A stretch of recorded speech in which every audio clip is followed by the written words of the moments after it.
अस्सलाम वालेकुम वरहमतुल्लाहि वबरकातुहू। आज मैं आपको रोने वाले ज़िद्दी किस्म के बच्चों को राह रास्त पर लाने के लिए और उनकी ज़िद को ख़त्म करने के लिए एक अमल देने लगा हूँ। ये अमल सनदुल मुफस्सिरीन इमामुल मुवहिदीन हज़रत मौलाना हुसैन अली अलवानी रहमहुल्लाह ताला व बशरा के इलाक़े में बहुत बड़े अल्लाह वाले बुज़ुर्ग वो गुज़रे हैं, तो ये उनका अमल है, कुरानी अमल है।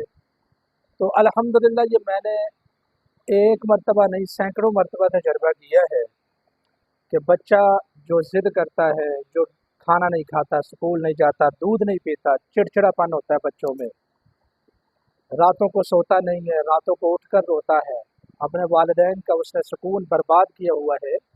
ऐसे बच्चों की ज़िद को ख़त्म करने के लिए 14वें पारे की आखिरी 2 आयतें हैं, 7-7 मरतबा पढ़कर 3 फूंक मार दें। ये दम जो है ना सुबह शाम करें, इंशाअल्लाहुल अज़ीज़ पहले दम के साथ ही इफाक़ा होता है और आपका बच्चा जो है वो बिल्कुल ठीक हो जाता है, सही सालम हो जाता है।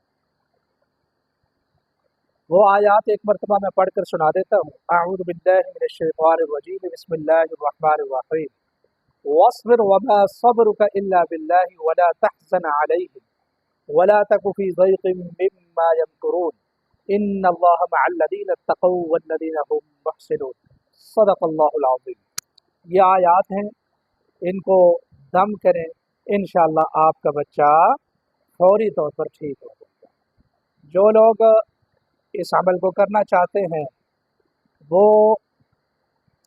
3 मरतबा सूरतुल फातिहा पढ़कर इसी शेख को मौलाना हुसैन अली अलवानी रहमतुल्लाह अलैह को इरसाल सवाब करके कमेंट में डाल लिखें और इस अमल की ख़ुसूसी इजाज़त के लिए वीडियो को लाइक करें और शेयर करें, अकाउंट को फॉलो फरमाएं।